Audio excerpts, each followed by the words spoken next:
दो प्रोडक्ट जो है मेरे पास वो आ रहे हैं फीफो बेसिस वाले, ठीक है, ये दोनों फीफो पे चल रहे हैं, तो हमने बड़े केयरफुली इसको लेके चलना है। ओपनिंग वाला ब्लॉक अलग रखना है, नया अलग रखना है। अच्छा, ओपनिंग में सी के 20,000 यूनिट है और नए 75,000 यूनिट। ओपनिंग की जो कॉस्ट और है ना वो है ना वो सेम, सीधी सी बात है, हम दोनों में से कोई भी एक बात ही की है। अच्छा, नए यूनिट की कॉस्ट दी है, सेलिंग वैल्यू दी है, सारी चीजें वैसी दी, सिर्फ अब आपको तमीज ये रखना है ओपनिंग के यूनिट जो है वो अल्लाह के वास्ते अलग है, नए यूनिट्स अलग है। फिर जो क्लोजिंग बच रहा है वो हमेशा नए से बचेगा, जो क्लोजिंग बचता है वो हमेशा नए से बचेगा। उसके लिए हमारे पास सर ओपनिंग के यूनिट्स रखने की कोई जरूरत नहीं, ठीक है। ओपनिंग यूनिट अब यूनिट किससे बचेंगे, अब नए नए से बचेंगे। सर मेरे पास क्लोजिंग स्टॉक है कितना, 15,000। तो चले अल्लाह का नाम लेके ऊपर जाते हैं सर। सबसे पहले सर प्रोडक्ट सी, और ये सर मेरे पास फीफो पीरियोडिक बेसिस है सर। प्यारे बच्चों मेरे पास यूनिट्स पहले ओपनिंग यूनिट्स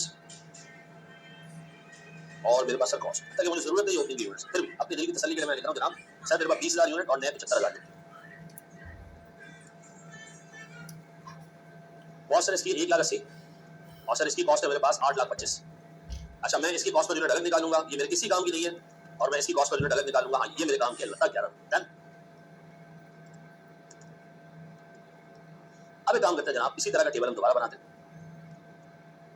और मैं आपसे कहता हूं जनाब मेरे पास क्या गुड यूनिट्स मौजूद हैं, क्या डिफेक्टिव यूनिट्स भी मौजूद हैं? सर मेरे पास यूनिट्स हैं कितने, सवाल में जाओ।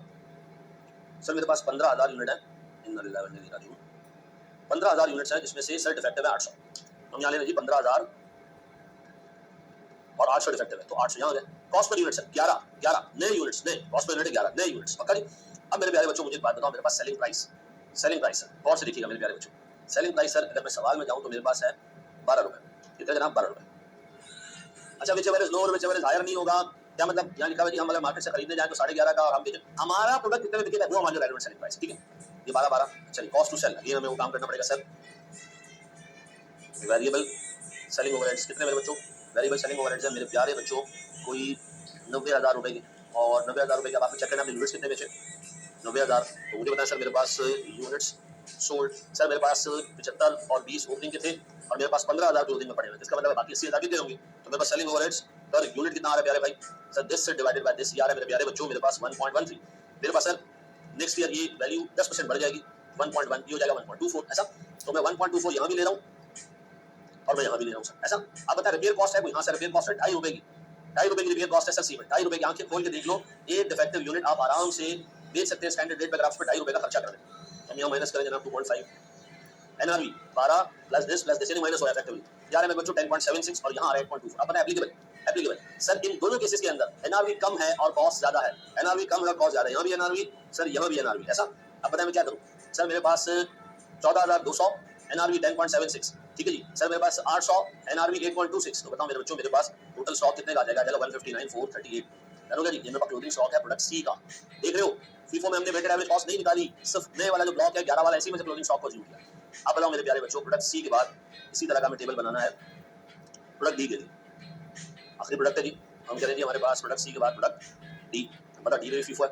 अब जाओ डी में जी 25 ओपनिंग में है, 1 लाख नए हैं, और सर कॉस्ट और एनआरवी में मेरे पास एनआरवी कम है तो 3 लाख एनआरवी, सर मेरे पास 25,000 यूनिट्स, 3 लाख से किसी काम का नहीं है ओपनिंग, ठीक है। नए नए नए कितने नए कितने भैया, नए हैं मेरे पास सर 1 लाख और 12 लाख रुपए की कॉस्ट, 1 लाख और 12 लाख रुपए की कॉस्ट आ रही। इसका मतलब है सर मेरे पास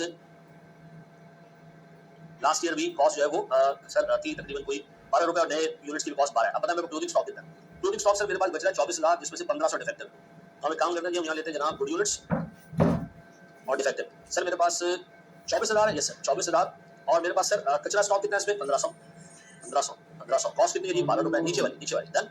अच्छा 12 रुपए। अब पता है सर इसमें सेलिंग प्राइस कितनी है, अगर मैं इसको बेचने जाता हूँ आज सर बेचने जाता हूँ मैं, तो सर मेरा ये आराम से यूनिट बिक जाएगा 12.5 रुपए, सेलिंग प्राइस 12.5, ठीक है जी।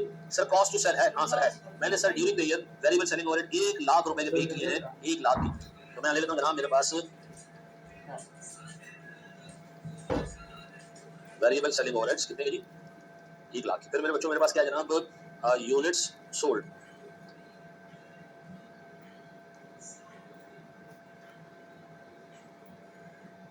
अब बताइए यूनिट सोल्ड कितने भैया, हमारे पास से 25 पड़े थे, 1 लाख पड़ा था और 24,000 क्लोजिंग में रह गया, तो बाकी सारा बिक गया होगा सर। कितने यूनिट बिके सर 1 लाख 1,000 यूनिट बिके, पक्का जी। अब ऐसा मेरे पास सेलिंग ओवरहेड पर यूनिट कितना भैया, दिस डिवाइडेड बाय दिस, ये 0.99 आ रहा होगा। नेक्स्ट ईयर 10% इंक्रीज के साथ 1.1 से मल्टीप्लाई करें, 10% इंक्रीज के साथ ही होगा 1.09, तो कॉस्ट टू सेल सर 1.09 7.0 पक्का जी। अब मेरा रिपेयर कॉस्ट है, हाँ हाँ 3.5 रुपए की रिपेयर कॉस्ट है डिफेक्टिव यूनिट्स को सही करने की, उसके बाद जाके स्टैंडर्ड रेट पे बिकेगा 3.5। अब देखिए अगर आपने पहला प्रोडक्ट सही से कर लिया ना सर, ये एनआरवी आ गई 1 यूनिट और ये दूसरी यूनिट की एनआरवी आ गई। अब बताइए एप्लीकेबल दोनों एनआरवी बजाएंगे, तो दोनों केसेस के अंदर कॉस्ट ज्यादा है, कॉस्ट पर यूनिट 12 रुपए, एनआरवी 11.4 और 7.9 है। 11.4 को मल्टीप्लाई कर रहे हैं सर 22,500 यूनिट से, और इसी तरह सर मेरे पास 1500 यूनिट को मल्टीप्लाई कर रहा हूँ 7.19 से 91 से। सर ये आता है मेरे पास टोटल कॉस्ट, ये स्टॉक आता है जनाब प्रोडक्ट डी का। आई होप आप इसको देख लोगे, ये अच्छा सवाल था, ठीक है जी। इसके एक पार्ट के अंदर जो है वो क्वेश्चन जनरल एंट्रीज के ऊपर है इन्वेंट्री की, ठीक है जी। एग्जामिनर ने 15 मार्क्स दिए हैं कि जर्नलाइज द अबव ट्रांजैक्शंस, और ट्रांजैक्शंस देखे हैं किस चीज की, ठीक है जी। Quality Limited is a manufacturer, so मतलब ये कंपनी एक मैन्युफैक्चरिंग कंपनी है, वॉशिंग मशीन हम बनाते हैं जनाब। The company uses perpetual method, perpetual method use कर रहे हैं हम वेटेड एवरेज मोड, तो इसका मतलब हर ट्रांजैक्शन आपने रिकॉर्ड करनी है, वेटेड एवरेज कॉस्ट उसकी लेके चलनी है साथ साथ में। The following information pertains to very good sir, a raw material SRM, a raw material SRM, raw material ये मैन्युफैक्चरिंग कंपनी का रॉ मटेरियल फिनिश गुड्स नहीं है, याद रखना। होंगे खरीद रहे होंगे और फैक्ट्री को इशू कर रहे होंगे, खरीद रहे होंगे और फैक्ट्री को इशू कर रहे होंगे, ठीक है। For the month of June 2010। अच्छा जनरल एंट्रीज पास करनी कह रहा जी। सबसे पहले ओपनिंग इन्वेंटरी इस रॉ मटेरियल की है 1 लाख यूनिट्स, और 1 यूनिट था 80 रुपए का। ऐसी कोई जनरल एंट्री पास नहीं होगी, हम इसको पोस्ट करने जा रहे हैं सर एक टेबल में। हम लिख रहे हैं जनाब हमारे पास 1 जून, ठीक है जी, और हमने सर क्या किया है, हमारे पास है ओपनिंग बैलेंस, ठीक है जी। सर मैं यहाँ इसको पोस्ट कर रहा हूँ ओपनिंग बैलेंस मेरे बच्चों, मेरे पास है 1 लाख यूनिट्स, रेट इसका 80 रुपए है, इसमें 8 मिलियन रुपए का स्टॉक आता है। नजर आ रहा है भाई, इसकी कोई जनरल एंट्री नहीं है। मैं हर ट्रांजेक्शन के बाद इस तरह की एक डबल लाइन लगा दिया करूंगा ताकि पिछली ट्रांजेक्शन से वो डिफरेंशिएट हो सकता है। तो पहले ट्रांजेक्शन की कोई जनरल एंट्री नहीं, आगे बढ़े दोस्तों। दूसरे ट्रांजेक्शन के बारे में बात करें, 1.5 लाख यूनिट्स आपने परचेज किए हैं 5 जून को 85 के हिसाब से। पुराना स्टॉक 80 पे पड़ा हुआ है, नया आ रहा है 85 पे, और ये नया 1.5 लाख यूनिट जो हमने परचेज किया। वेटेड एवरेज मेथड यूज कर रहे हैं, ये दिमाग में रखिएगा। सर मेरे पास 5 जून, ठीक है जी, मेरे पास आ गया जी परचेजेस, क्वांटिटी कितनी है भैया मेरे पास 1.5 लाख यूनिट 85 का, ठीक है जी। मेरे पास सर टोटल परचेज हो गई 1 लाख, टोटल स्टॉक 1 लाख हो गया, 1.5 लाख और आया तो ये हो गया जी 2.5 लाख। सर मेरे पास 8 मिलियन था पहले, 12 मिलियन और आ गया तो मेरे पास 20 मिलियन हो गया। और sir this divided by this ये आ गया सर मेरे पास वेटेड एवरेज रेट, मैं इसको ऐसे कर लेता हूँ, और वेटेड एवरेज रेट मेरे पास आ गया है, मैं इसको ऐसे डन। अच्छा अब मुझे बताओ, मेरे पास ट्रांजैक्शन सर टेबल में रिकॉर्ड होगी, ठीक है। अब मैं इसको रिकॉर्ड करने जा रहा हूँ जर्नल में, तो मैं सर यही पे नीचे जाऊँ जर्नल की एंट्रीज पास कर रहा हूँ सर। मैं अपने पास एंट्री पास कर रहा हूँ, पहली एंट्री सर 5 जून, एंट्री क्या भैया मेरे पास परचेजेस डेबिट या inventory debit, purchases sorry inventory debit, ठीक है। इन्वेंटरी डेबिट कितने से 12,75,000, ठीक है जी। और मेरे पास सर क्या क्रेडिट, कैश या क्रेडिटर्स क्रेडिट मेरे पास कितने से जी 12,75,000, डन हो गया। ये मेरे पास पहली एंट्री पास हो गई, मैंने गुड्स परचेज कर लिया, या क्रेडिटर्स लिख दो तो ज्यादा बेहतर है, उधार भी डन हो गया जी। पहली एंट्री पास, क्लियर कट, 85 रुपए में हमने गुड्स परचेज की है, ये रिकॉर्ड हो गया। अब आप दोबारा सवाल, ठीक है। 1.5 lakh units were issued to stores या वर इशूड फ्रॉम स्टोर्स, हमने स्टोर से फैक्ट्री को इशू किया 1.5 लाख यूनिट, ठीक है। अब इफेक्टिवली ये सेल नहीं है, दिमाग में रखिएगा, ठीक है। डेट हमारे पास मेरे बच्चों 6 जून, 6 जून सर हमने इशुएंस कितने का भैया, नेगेटिव में लिख रहा हूँ 1.5 लाख, ठीक है जी। अच्छा याद रखिएगा मेरे प्यारे बच्चों, ये ट्रांजैक्शन है, ठीक है जी, और ये मेरे पास बैलेंस है, ठीक है। 3 सर कौन से ट्रांजैक्शन है, ये 3 ट्रांजैक्शन है, लिख लिया इसके ऊपर यार।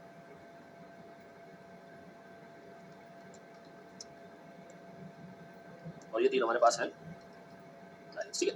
तो सर हमने 1.5 लाख यूनिट्स इशू किए हैं, रेट कौन सा है, आखिरी जो रेट आ रहा है सर इस टेबल के अंदर, वेटेड एवरेज हमने पढ़ा, जो आखिरी रेट होगा हम वो लेंगे सर, जो यानी अभी करंट हमारे पास जो स्टॉक का रेट चल रहा है वो हम लेंगे सर, तो हमने ये ले लिया 83।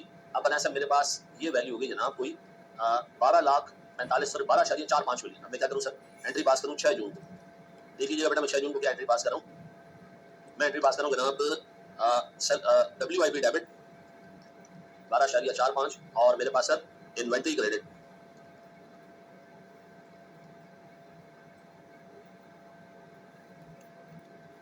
12.4, डन हो गया जी। पक्का जी 5 जून 6 जून डन हो गया। अच्छा अब बताएं सर मेरे पास बैलेंस कितना रह गया, 2.5 लाख का स्टॉक,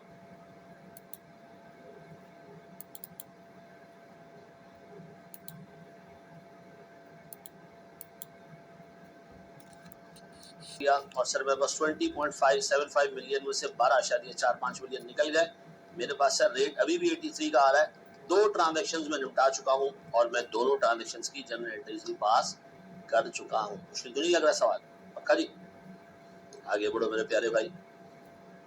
फिर कह रहा भैया हमने 5000 डिफेक्टिव यूनिट्स रिटर्न किए हैं प्रोडक्शन से स्टोर की तरफ, यानी आपने WIP को इशू कर दिया था, वहां से वापस आ रहा है स्टोर की तरफ, सप्लायर की तरफ नहीं जा रहा है। 5000 यूनिट वापस आ रहा है 12 जून को, 12 जून को। अच्छा, ये हमने इशू कब किए होंगे सर? इस महीने में तो हमने एक ही दफा इशू किया, तो हम कह रहे हैं 12 जून को हमारे पास जो इशुएंस है ना, जो हमने इशू किया था, ये वाला, ये रिटर्न आया कितना जी? 5000 यूनिट्स रिटर्न फ्रॉम फैक्ट्री। ऐसा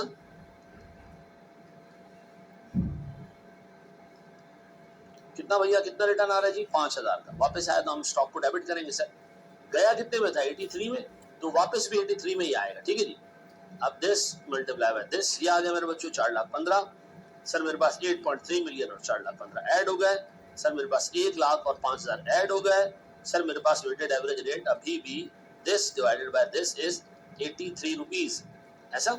अब बताओ मेरे बच्चों, इस रिटर्न की एंट्री क्या पास होगी? ये वापस आए, WIP से रिटर्न हो गया है, तो हम एंट्री पास कर रहे हैं प्यारे भाई 12 जून को।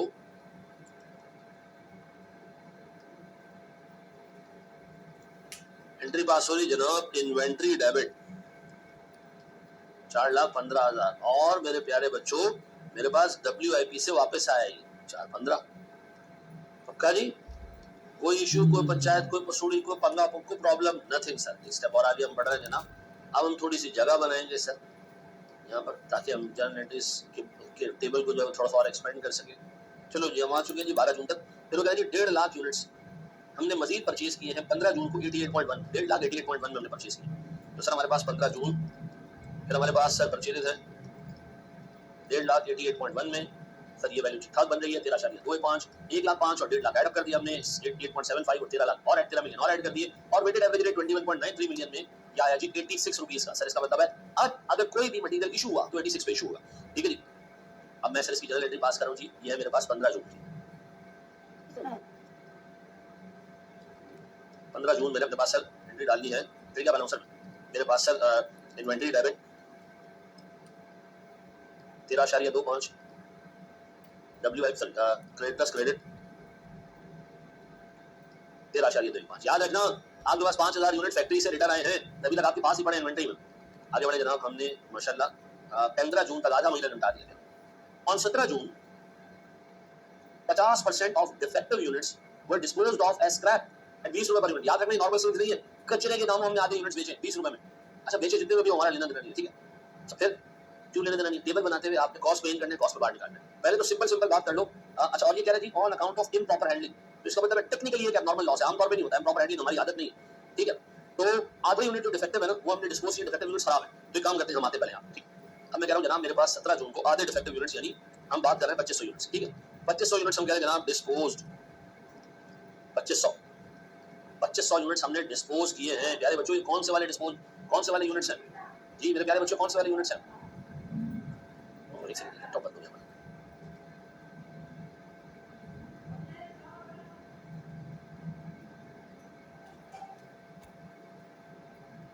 ठीक है जी सर, ये कौन से वाले यूनिट है सर? है ये पुराने वाले, लेकिन सर इशू आज हो रहे तो हम इसको 86 का ही रेट देंगे। ठीक है जी, याद रखिएगा मेरे बच्चों। अब यहाँ से अगर वापस जा रहे हैं तो 86 के रेट पे देंगे।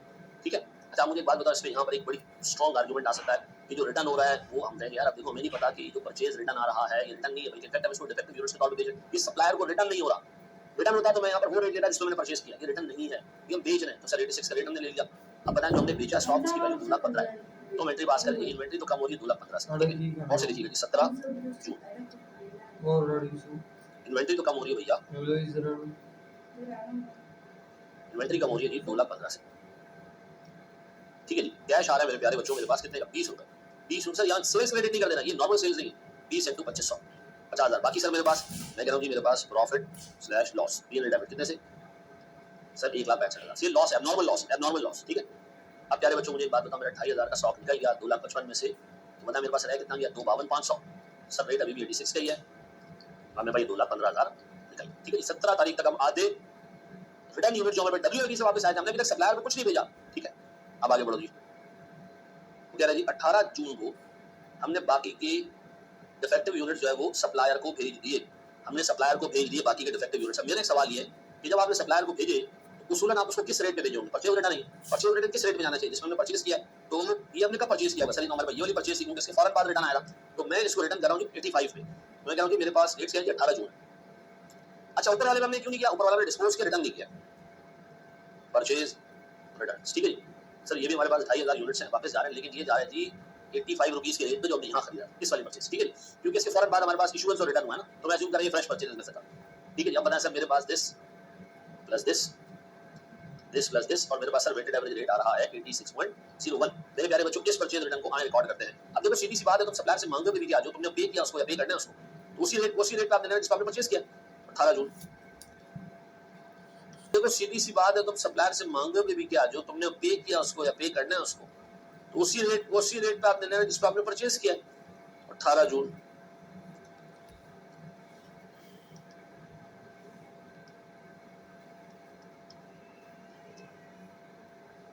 मैं एंट्री पास कर रहा हूं प्यारे भाई, मेरे पास क्रेडिटर्स डेबिट कितने से पैसे वापस चाहिए भाई हमें 2,12,500 और प्यारे भाई इन्वेंट्री क्रेडिट 2,12,500 डन हो गया प्यारे भाई। ये हमारे पास परचेज रिटर्न हो गया। आधे डिफेक्टिव हमने भेज दिए, आधे हमने अपने सप्लायर को वापस किया, ठीक है। अच्छा जी, फिर सप्लायर भी अजीम इंसान था, उसने 19 जनवरी को 5,000 नए यूनिट्स भेज दिए, ठीक है जी। अच्छा हमने 5,000 यूनिट जो है वो जो प्रोडक्शन से वापस आए थे वो प्रोडक्शन को भेज। अब तुम जो यूनिट भेज रहे हो ना WIP को, वो याद रखना आज भेज रहे हो, आज के रेट पे भेजना है तुमने। आज अगर मैं WIP को फ्रेश यूनिट्स इशू कर रहा हूँ, मैं ये नहीं बोलूंगा पुराने का नियम बदल है तो पुराने रेट पे दे रहा हूँ, नहीं। ये जो फैक्ट्री है ना सामने, मेरी अपनी कंपनी की अपनी फैक्ट्री है, तो पहले हमने इसको एक रेट पे दिया था, वापस ले लिया। अब जब स्टॉक जाएगा वो आज के रेट पे जाएगा। आज मेरे पास वेटेड एवरेज रेट पड़ा हुआ क्या है सर 86.01। हम कह रहे थे हमारे पास डेट कौन सी है, ये 19 तारीख है, 19 जून, ठीक है जी। हम कह रहे जी इशुएंस सीधा फ्रेश इशुएंस ट्रेड होगा ये कितने का जी 5,000 यूनिट्स, किस रेट पे जी 86.01 फ्रेश इशुएंस। सर ये आगे 4,30,050 रुपए ऐसा। अब बताओ मेरे पास सर यूनिट्स कितने रह गए, यूनिट्स रह गए 2,45,000 सर 31.5 मिलियन में से 21.5 मिलियन में 4 लाख निकल गया, वेटेड एवरेज रेट वही का वही खड़ा है। अब बताओ मेरे प्यारे बच्चों, मैं इसकी जर्नल एंट्री क्या पास करूंगा, फ्रेश इशुएंस सीधा 19 तारीख को एंट्री पास करूंगा जी मैं। WIP डेबिट 4,30,050 और मेरे बच्चों मेरे पास इन्वेंट्री क्रेडिट 4,30,050 डन हो गया। चलो जी, मेरे पास सर अब तक जो है वो मैं 19 तारीख तक की ट्रांजेक्शन निपटा चुका हूँ। आगे बढ़े दोस्त, फिर कह रहा जी 20 जून को हमने सप्लायर से गुड्स 20 जून सप्लायर डिलीवर्ड 2500 यूनिट्स, 2500 क्यों दी, खराब तो 5,000 हुए तो 5,000 में से 2,500 तो भेज देना बाहर, सप्लायर तो 2500 रिटर्न करेगा। सीधा जनाब 2500 in replacement of defective units which had been returned by QL। हां जी, अब बताइए किस रेट में आपको स्टॉक देगा, खुद सोचो ये किस रेट पे आपको स्टॉक देगा। जो आपका सप्लायर है उससे आपको खराब यूनिट्स आपने वापस किए, डिवाइड बाय 75 में आपको वापस करेगा। तो मैं क्या एंट्री पास करूं जी, 19 जून के बाद प्यारे बच्चों ये है मेरे पास 20 जून, फिर मेरे पास है परचेजेस है, परचेजेस का मतलब है नए यूनिट्स आए कितने 2,500 85 के रेट में, नई परचेज काउंट होगी दिस प्लस दिस और हमारे पास रेट फिर आ गया सर इंसान का बच्चा बन के 86 पे। अब बताया मैं एंट्री क्या पास करूंगा जनाब 20 जून इन्वेंट्री डेबिट 2,12,500 और क्रेडिटर्स या कैश क्रेडिट कितने से भैया 2,12,500 पक्का जी। यहाँ तक हम पहुंच चुके हैं बाबूजी, 20 तक का काम हो चुका है। अब आगे बढ़ते जी 20 के बाद क्या होगा, 20 के बाद कह रहा भैया 21 को हमने फिर 1.5 लाख यूनिट जो है वो इशू किए स्टोर्स को, 1.5 लाख यूनिट 21 अभी कर देते भैया। ये वाली लाइन ऐसे उठा ले, ऐसे उठाते हैं लेकर आते हैं, लिखते हैं जनाब 21 जून इशू 1.5 लाख यूनिट्स 86 का रेट, ठीक है। और मेरे पास 97,500 यूनिट्स बच गए। अब इसकी एंट्री पास होनी चाहिए WIP डेबिट 21 जून में, WIP डेबिट कितने से, और मेरे पास sir raw material inventory credit कितने से। अच्छा इन्वेंटरी की जगह रॉ मटेरियल अकाउंट भी यूज कर सकते हैं, ठीक है जी, कोई टेंशन वाली बात नहीं है। 21 जून हो गया, 21 जून के बाद बच्चों खत्म हो गए सारे ट्रांजेक्शन। वो कह रहे साल के एंड में हमारे पास यूनिट्स बचे हुए थे उनकी वैल्यू सामने रखते हैं, हमने कहा भी रख लेते हैं। हमने कहा हमारे पास यूनिट्स पड़े हुए हैं,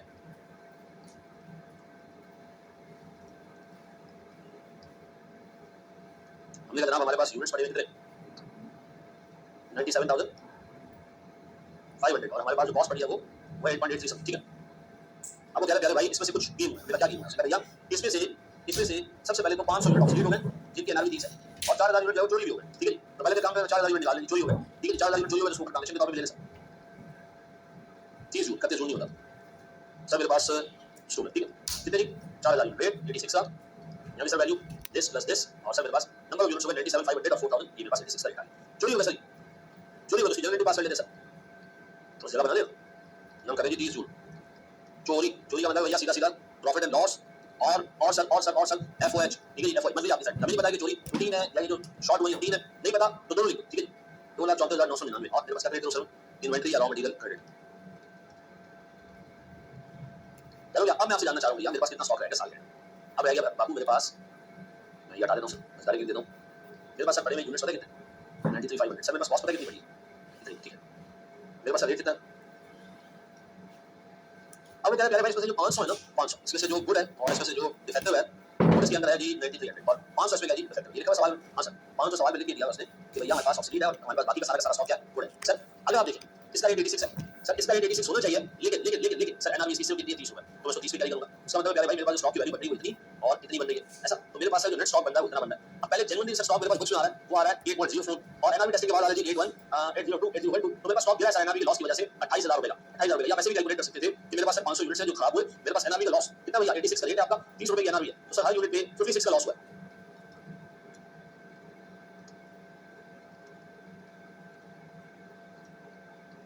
सर जो टोटल लॉस है ये दिस मल्टीप्लाई बाय दिस 28000 आप ऐसे भी देख सकते हैं अब मैं इसकी जनरल एंट्री क्या पास करूं इसकी जनरल एंट्री मैं पास करूं 30 जून एनआरवी लॉस कहां डालूं एनआरवी लॉस सर पीएल में डाल सकते हैं और एफओएच में डाल सकते हैं अगर आप रूटीन 28000 और मेरे पास है इन्वेंटरी क्रेडिट कितने से बाबू 28000 रुपीस पक्का जी देख लो मेरे बच्चों को एक अच्छा सवाल था हमने और लेने ना उसको देख लिया ठीक है देख लीजिएगा